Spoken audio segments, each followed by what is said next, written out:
Panther Points is brought to you by these local companies. Rock River Lumber and Grain proudly supports the EP Panthers, just like the support they have provided to area farmers for the past 86 years.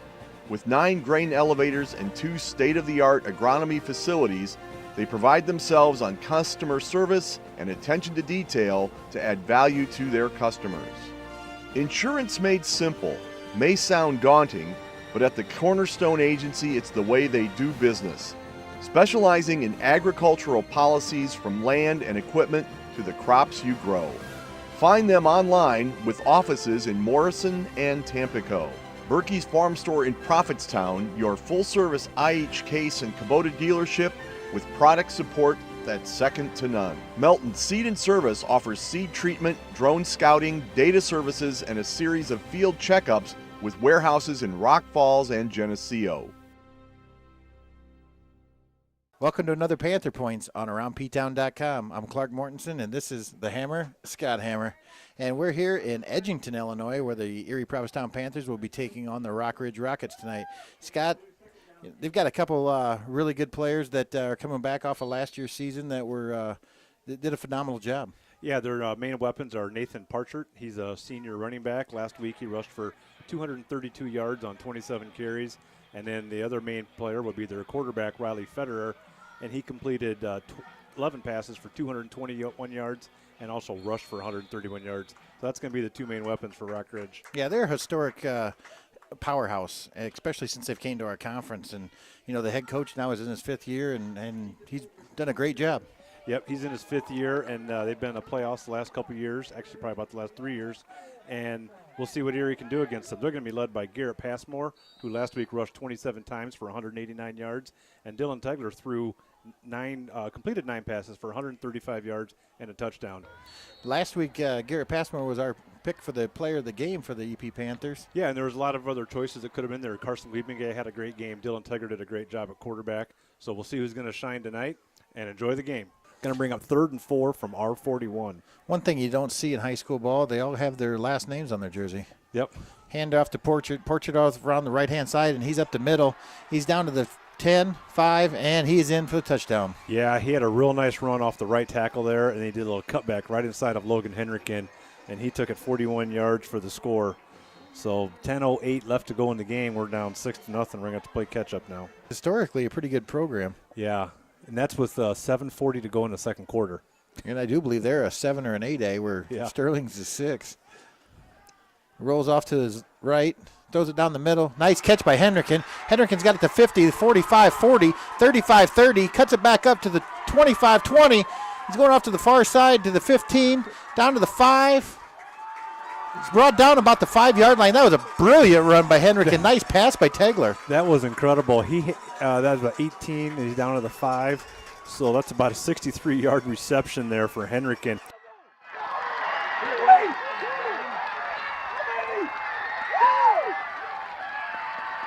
Yeah, little fade pass into the right-hand side of the end zone would be nice right here. Got Kate Kvorik split out far right. Yep. And I believe that's Henrikin in the slot to the right.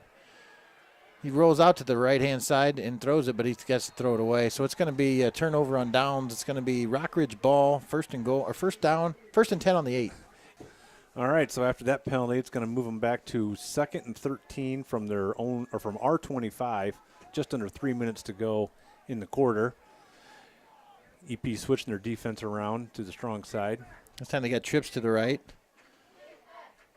Federer takes the snap, and they give it to Portrait off to the left-hand side, who's going to pick up at least 10. And he's now down inside the 10, down inside the 5, and it looks like he's going to be about right at the 1-yard line. Yeah, Travis Coleman had a chance to get him at the line of scrimmage, and he made a really nice cutback and got out of his hand. Snap this time, they give it to Portrait up the middle. Portrait's going to be standing up. Well, now they bring him down, but it's going to be another touchdown by Rockridge. 2:42 left to go. It's 12-0 pending the PAT. Our defensive line and our offensive line, well, our defensive line especially is playing a pretty good game. We just got to get some fill by the linebackers.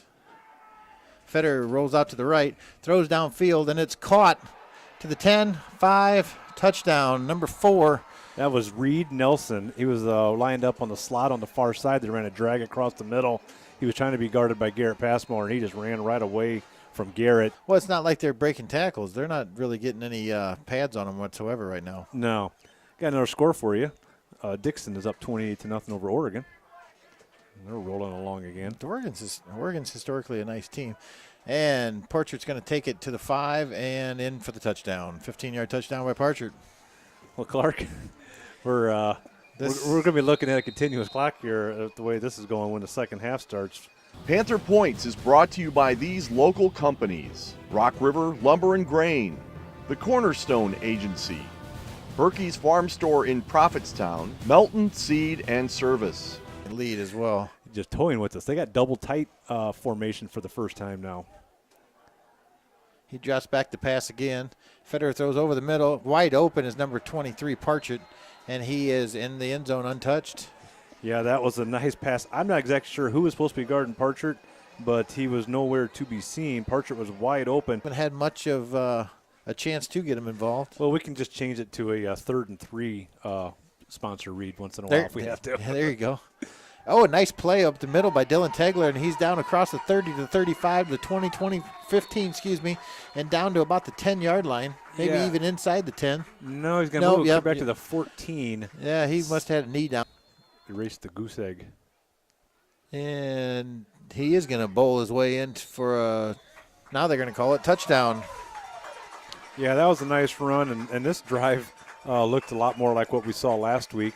On the varsity level, because he is probably going to be the backup for Garrett Passmore. And he's nice run, nice move, and it's touchdown. He is gone. It's going to be a 20-yard touchdown by Ross Purvis and a couple little quick jukes, and he's in the end zone. Yeah, 11:49 left to go. He showed a lot of speed on that. He did. 1st and 10 from the 40. And Purvis is going to be off to the right-hand side, and he's going to cut it up. Nice move. He's across midfield to the 40, 35, 30, and down to about the 20-yard line. Yeah, it looks like right on the 20.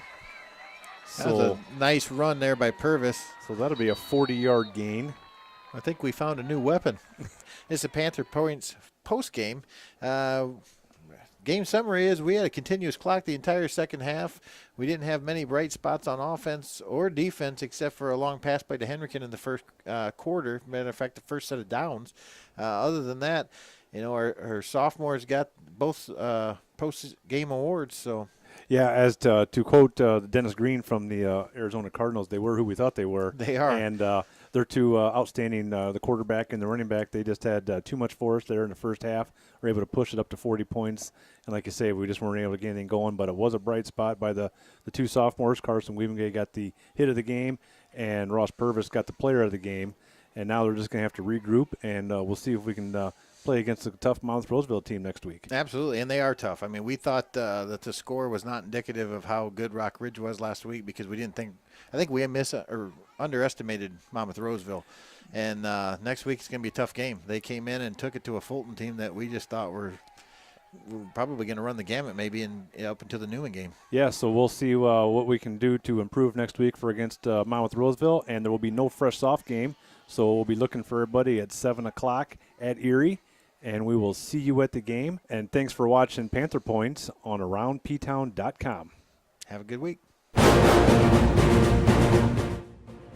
Panther Points has been brought to you by these local companies: Rock River Lumber and Grain, Cornerstone Agency, Berkey's Farm Store in Prophetstown, Melton Seed and Service.